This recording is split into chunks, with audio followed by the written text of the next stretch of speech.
Study भी बहुत अच्छी चल रही होगी। So basically this one is my new channel. Specially आप लोगों ने थंबनेल देखकर आइडिया लगा लिया होगा मैं आज किस टॉपिक पर डिस्कस करने वाली हूँ। सो आपके यूपी टीजीटी एग्जाम बहुत जल्दी कंडक्ट कराने वाले, इस ईयर के लास्ट में मोस्ट प्रोबेबिलिटी आपको देखने का मौका मिल जाएगा। तो आपके पास बहुत कम टाइम ड्यूरेशन है, क्या क्या पढ़ना है, किस तरह से फॉलो करना है, तो वन बाय वन करके सबके बारे में मैं एक्सप्लेन करने वाली हूँ। फर्स्ट ऑफ ऑल सबसे पहले तो आपको ये ध्यान में रखना है अपने माइंड में कि किस किस टॉपिक को आपको कवर करना है बहुत अच्छी तरीके से, जहाँ से 100% क्वेश्चंस पुटअप किए जाते हैं। कंप्लीटली इंडियन आर्ट बहुत अच्छे से पढ़ के जाइएगा। इंडियन आर्ट के रिगार्डिंग पूरे मैंने क्विज करा रखे हैं, क्विज आपको मेरे टेलीग्राम से मिल जाने वाले हैं। अगर आपने ज्वाइन नहीं किया तो क्विकली ज्वाइन करें, साइड में नंबर मेंशन है, आप इस नंबर पर मुझे डायरेक्टली कॉल कर सकते हैं या फिर message.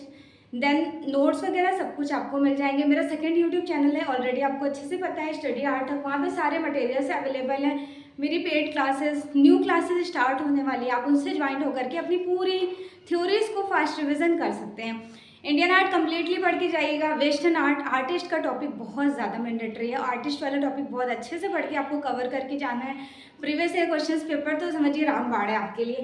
Previous year questions paper बहुत ज़्यादा अच्छे से सॉल्व करना है, ये कह लें कि आप एक भी क्वेश्चंस मिस ना करें। और प्रीवियस ईयर क्वेश्चंस पेपर में भी बहुत सारी मिस्टेक्स हैं, उनको सही कर लीजिएगा और ऑथेंटिकली थ्योरी पढ़ने की कोशिश कीजिएगा, क्योंकि कुछ बच्चे जो 1-2 नंबर से रुक जाते हैं वो previous year questions paper wrong solve करने की रीजन से। तो होप्स हो कि अगर आपने थ्योरीज अच्छे से पढ़ रखा है, डेफिनेटली आपको कोई प्रॉब्लम फ्यूचर में नहीं होने वाली है।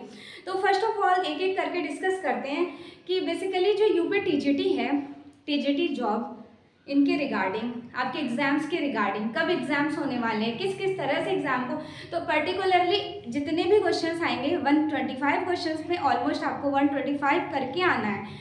अगर आपको 124, 123 सही हो जाता है, वेल एंड गुड। कंपटीशन बहुत ज़्यादा है, तो आप अपने माइंड को बिल्कुल प्रेजेंट ऑफ माइंड रखिए, कोशिश करें कि 124 क्वेश्चन सही करके आने का। करके तो खैर आप 125 के 125 आओगे, लेकिन 123, 124 ज़्यादा से ज़्यादा सोच कर रखिएगा कि हमें 100% देना है, अपना बेस्ट करके आना है, क्योंकि आप इतने दिन से प्रिपरेशन कर रहे हैं। होप्स हो कि आपकी प्रिपरेशन बहुत ही स्ट्रांग हो गई होगी। अगर बात किया जाए कि इंडियन आर्ट में ऐसा कौन कौन सा टॉपिक है जो आपको बहुत अच्छे से पढ़ करके जाना है, तो प्री हिस्टोरिक से शुरू कीजिएगा, ठीक है। प्री हिस्टोरिक, देन इंडिया का इंडस वैली सिविलाइजेशन, प्रागैतिहासिक के बाद सिंधु घाटी सभ्यता, सिंधु घाटी के बाद आपको वैदिक एज देखना है, वैदिक के बाद complete caves, Jogimara, Ajanta, Bagh, Badami, Sittanavasal, Sigiriya, Elephanta and Ellora.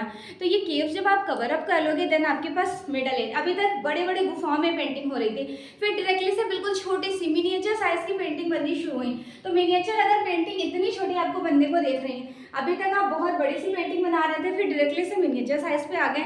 Miniature size that means कि पाल और अभ्रंश स्कूल का इवोल्यूशन होता है। बेसिकली ये रिलीजियस चेंज है।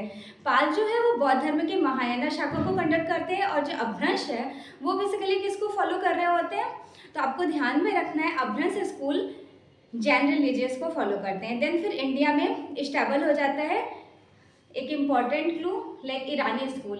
ईरानी के बाद फिर आप मुगल, राजस्थानी, दक्कनी, तीनों को पैरेलल साथ में पढ़ रहे होते हैं। ये तीन एक साथ पैरेलल शैलियाँ हैं। देन इनको कवर अप करने के बाद फिर one of the most important topic Pahari school.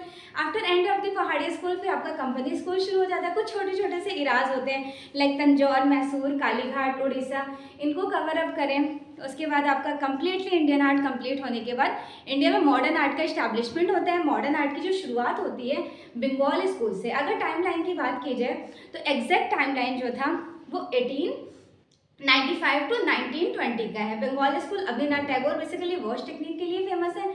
अवनीनाथ टैगोर के सारे स्टूडेंट को आपको पढ़ के जाना है। अवनीनाथ टैगोर के फेमस स्टूडेंट हैं, बहुत सारे हैं, सभी मैंने आपको पढ़ा रखा है। अगर बात किया जाए नंदलाल बसु, असित कुमार हल्दर एंड छितिननाथ मजूमदार, शारदा चरण वकील, ये सभी इंपॉर्टेंट, देवी प्रसाद रॉय चौधरी, तो सबको आपको अच्छे से पढ़ना है। देन उसके बाद आपको फोकस करना है सारे ग्रुप्स पर। यंग तर्कश ग्रुप हो गया, देन कोलकाता ग्रुप, दिल्ली शिल्पी चक्रा, बड़ौदा ग्रुप, ग्रुप 1890, इस तरह से इंडिया में जितना भी ग्रुप है, ग्रुप के अंदर भी आपको आर्टिस्ट को कवर करने हैं। और ये सारे क्वेश्चंस कहाँ से आपको देखने को मिलेंगे, सारी थ्योरीज आपको कहाँ से मिलेंगी, तो साइड में नंबर मेंशन्ड है, आप मुझे कांटेक्ट कर सकते हैं। सब कुछ डिटेल में आपको प्रोवाइडेड कराया जाएगा। एंड वेरी इंपॉर्टेंट पॉइंट कि आपने ये सब कुछ कंटेंट इकट्ठा कर लिया है, तो ज़्यादा से ज़्यादा प्रैक्टिसेस, मॉक टेस्ट लगाने की ज़रूरत है। मॉक टेस्ट भी अवेलेबल है मेरे पास, आप मुझसे कॉन्टेक्ट कर सकते हैं। देन यहाँ तक कम्प्लीटली सब कुछ कवर होने के बाद फिर आप वेस्टर्न आर्ट को भी पढ़ करके जाइएगा, क्योंकि पहले ऐसा था कि आपके वेस्टर्न आर्ट के क्वेश्चंस मोस्ट प्रोबेबिलिटी 1-2 पूछ लिए जाते हैं, बट अब अच्छा खासा क्वेश्चंस पुटअप किया जाता है। तो western art is a very important and unique topic. अगर आपको कंप्लीटली वेस्टर्न आर्ट का कम्युनिकेट करना है या फिर पूरी थ्योरीज आपको चाहिए, पूरे लेक्चर लाइव क्लासेस चाहिए, तो सब कुछ आपको मेरे पास से मिल जाने वाला है। वेस्टर्न आर्ट का प्री हिस्टोरिक से मैं शुरू करती हूँ। Prehistoric age, then secondary, very important. Prehistoric के बाद आपको पढ़ना है मेसोपोटामिया।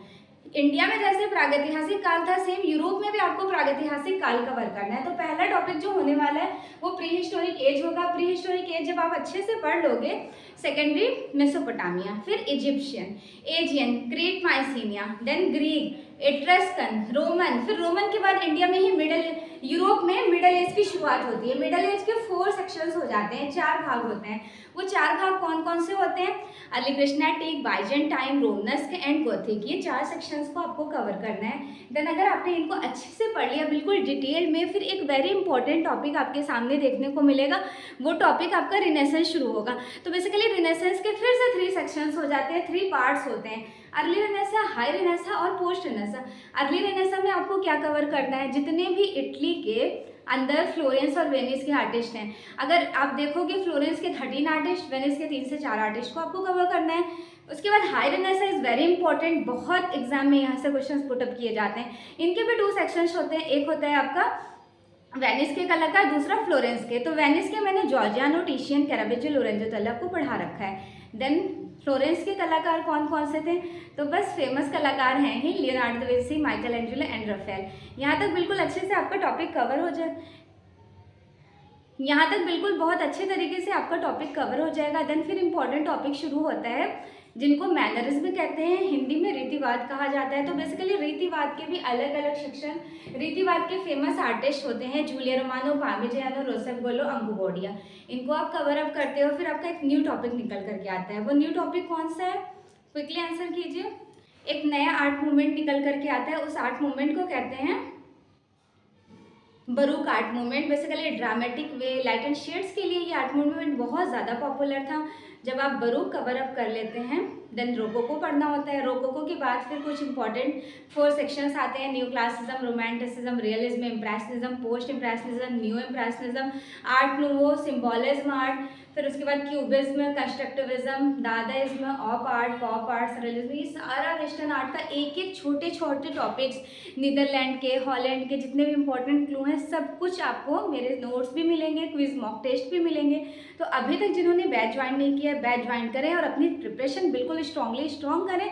जो भी कोई हेल्प चाहिए होगी आप डायरेक्टली मुझसे कॉन्टैक्ट कर सकते हैं। ओके, होप्स हो कि आपको ये सारे वीडियोस यूजफुल लगे होंगे। बेसिकली ये वीडियोस मोटिवेशंस के लिए था कि अभी तक अगर आपने स्टडी करनी शुरू नहीं की है तो डेफिनेटली से अब आपको टाइम टेबल बना लेना चाहिए। आर्टिस्ट पूरे ही पढ़िएगा, मूर्तिकार होते हैं, स्कल्पचर आर्टिस्ट, उनको भी पढ़ के जाइएगा, छापाकार, प्रिंट मेकिंग आर्टिस्ट, वो भी, fundamentals of art, methods and material, जितने भी आपके प्री टाइम से लेकर के पेंसिल्स का वेलेशन हो गया, like water colour, oil colour, इनकी हिस्ट्रीज हो गई, इनके टेक्निक्स और मेथड्स एंड मटेरियल कैसे अप्लाई करते हैं इनको, सबके बारे में डेफिनेटली से यहाँ से क्वेश्चंस पुटअप किए जाते हैं। होप्स हो कि आपको आज का वीडियो यूजफुल रहा होगा। और अप्लाइड आर्ट का भी टॉपिक पढ़िएगा, फोक एंड ट्राइबल्स भी पढ़िएगा। ऐसा कोई टॉपिक नहीं है जो मैंने अपने second YouTube channel study art hub पर कंप्लीटेड नहीं कराया है। यहाँ पर आपकी बिल्कुल प्रैक्टिसेस, बिल्कुल बेसिक से अब नई क्लासेस शुरू होने वाली है। मेन मोटो, मेन टारगेट जो है गवर्नमेंट जॉब यूपी टीजीटी के सिलेक्शन लेवल के लिए ये चैनल क्रिएट किया गया है। जो भी टीजीटी के स्टूडेंट है, डेली आप मॉर्निंग में यहाँ से क्लासेस अटेंड कीजिए। टॉपिक वाइज भी क्लासेस मिलेंगे, मॉक टेस्ट भी प्रैक्टिस कराई जाएंगी, बहुत अच्छे तरीके से आपकी प्रिपरेशन हो जाएगी। होप्स हो कि आपको सारे पॉइंट्स ईजिली समझ आ गए होंगे। उम्मीद करते हैं एक प्यारा सा फीडबैक कमेंट्स दीजिएगा, जिससे आप मैं पता कर पाऊँ कि आप लोग कितने टॉपिक्स अवेयर हैं, कितना समझ पाएँ, क्या नहीं समझ आया है। तो कमेंट्स के रिगार्डिंग आप सब कुछ मुझसे इन्फॉर्मेशन ले सकते हैं। Okay everyone, thank you so much, all the very best.